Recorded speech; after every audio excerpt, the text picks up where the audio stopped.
Olá, alunos do site Direito em Tela! Nossa aula de hoje é sobre os bens da fundação privada.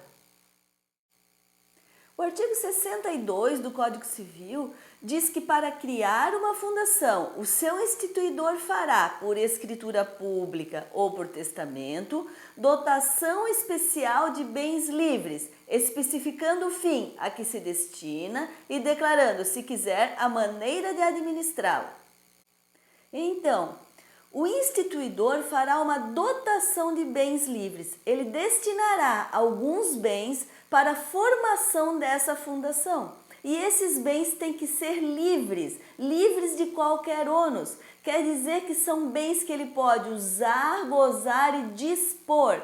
Então ele não pode fazer uma dotação, por exemplo, de bens alugados, de bens emprestados, por exemplo, em comodato, ou de bens que têm uma penhora, ou bens que têm uma hipoteca, porque esses bens, eles têm que ser livres.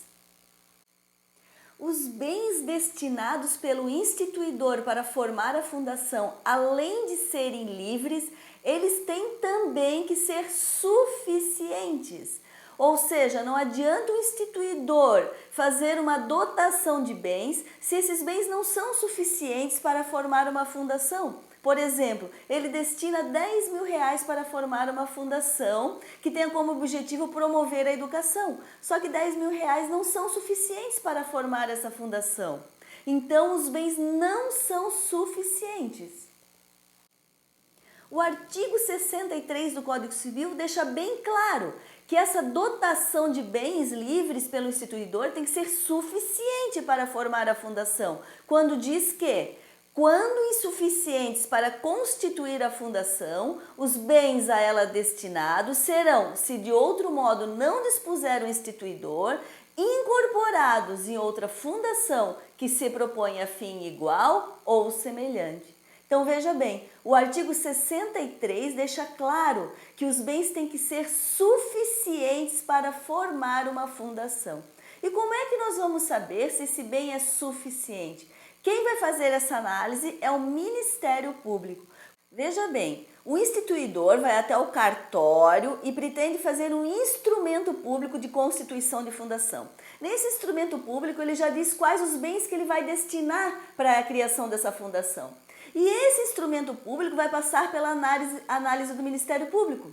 E o Ministério Público então vai verificar se esses bens são ou não suficientes para constituir a fundação.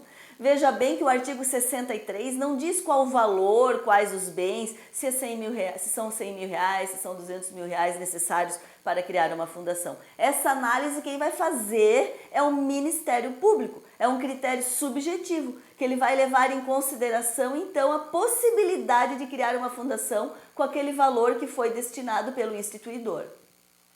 E o que acontece se o Ministério Público verificar que esses bens são insuficientes para criar uma fundação?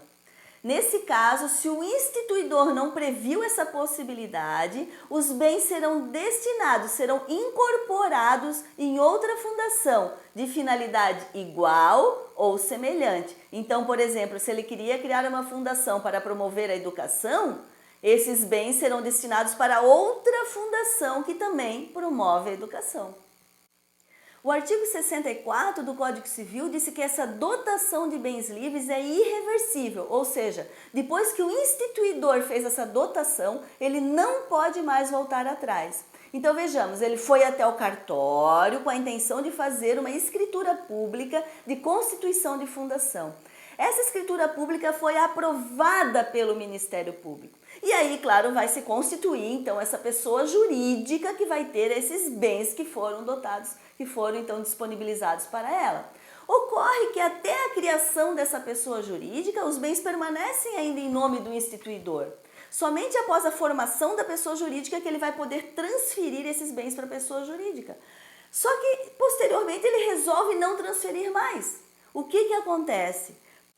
Podem, então, esses bens serem compulsoriamente transferidos para a fundação por mandado judicial. É o que diz o artigo 64 do Código Civil. Constituída a fundação por negócio jurídico entre vivos, o instituidor é obrigada a transferir-lhe a propriedade ou outro direito real sobre os bens dotados e, se não o fizer, serão registrados em nome dela por mandado judicial. Vamos concluir a nossa aula de hoje. A fundação privada constitui a dotação de bens livres em busca de uma ou mais finalidades. Os bens, além de serem livres, eles devem também ser suficientes para a formação da fundação. Se eles forem insuficientes e, ao contrário, não previu o instituidor, eles serão destinados a outra fundação de finalidade igual ou semelhante. A dotação de bens livres é irreversível. Se o instituidor não transferir os bens para o nome da pessoa jurídica, eles serão registrados em nome dessa pessoa jurídica, dessa fundação, por mandado judicial. Se você gostou dessa aula, compartilhe os nossos vídeos com seus amigos e inscreva-se já em nosso canal.